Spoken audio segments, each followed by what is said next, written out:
being single is great, and here's why.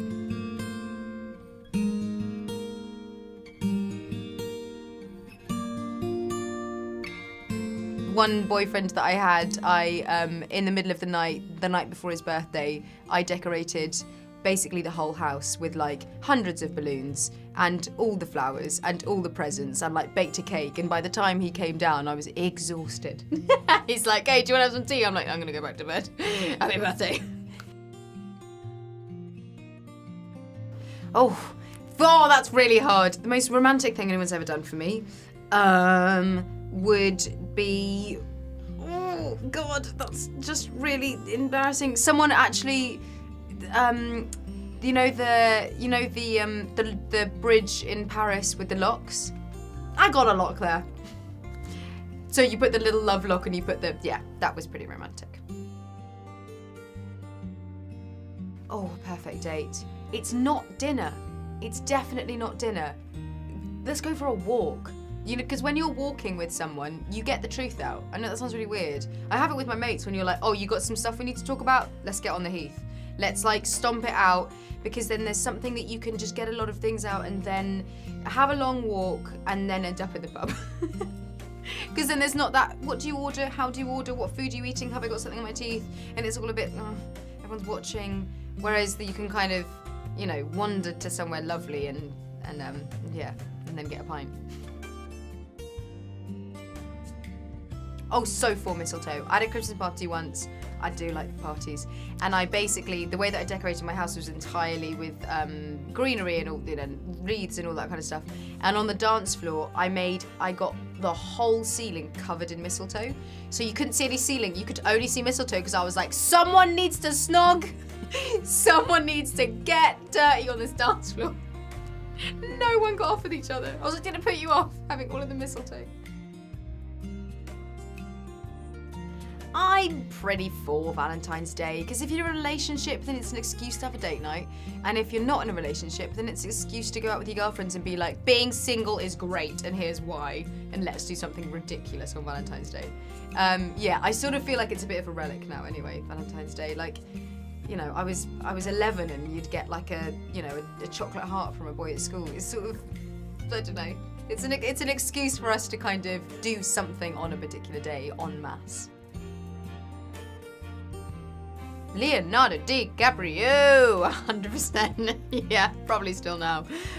No, I mean, I don't know a young boy who didn't think that Leonardo DiCaprio, circa Romeo and Juliet, leading into Titanic. Hell, I'll even take him in What's Eating Gilbert Grape. Do you know what I mean? Like, he was fit. Really awkward. I have met him, and I literally, he just went, hey! And I was like, 12-year-old me was like, say something. I was just looking at his face going, hey!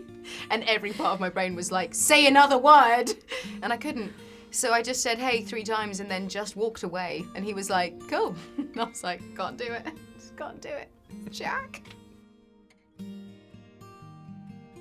When they can hold their own in a family dinner. Your family dinner.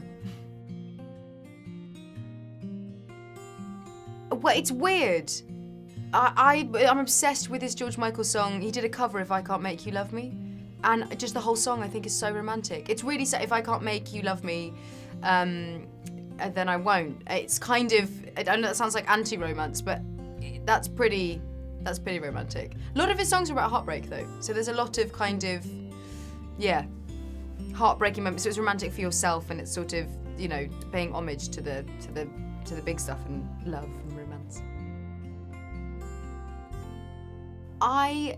There are many. I think that, you know, maybe the face I can't forget. No, it's just so romantic. It's so romantic. Obviously, it's the closing credits from Notting Hill, which makes me think it even more. And you've got like Julia Roberts with her smile looking fabulous. But that is, I think, one of the most romantics. Also, The Cure, Friday, and I'm in Love. Just that whole song. Magic. Aside from Last Christmas, you've got Mail. I love it. You know when you have those VHSs, like from back in the day, when you were a kid and you've got like 3 at home and you've watched them all 17 times, You've Got Mail was one of them. And so from then, also Nora Ephron, Till I Die. Just love her. oh, do it. If anything, you get it out your system because you've got that crush and it's lovely and you have that gorgeous memory, and then you can be stuck in the lift with them at some point and be like, oh, awkward. And then you get a bit of gossip. Then when you come back in January, you want to have some stuff to talk about. You want to have like the office, dynamic of what happened. But definitely carpe diem. Carpe diem, because you never know. He could be that person. She or he could be it. And it just needed some mulled wine and some bad DJ music to just make it happen. So, my best friend Lola, for whatever bizarre reason, I always have a day off on her birthday every single year. So every single year we do something.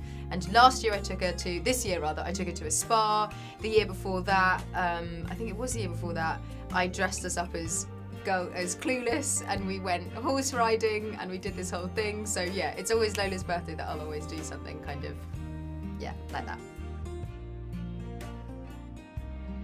Ooh, of all time, I mean, is it wrong to say Brad and Jennifer Aniston?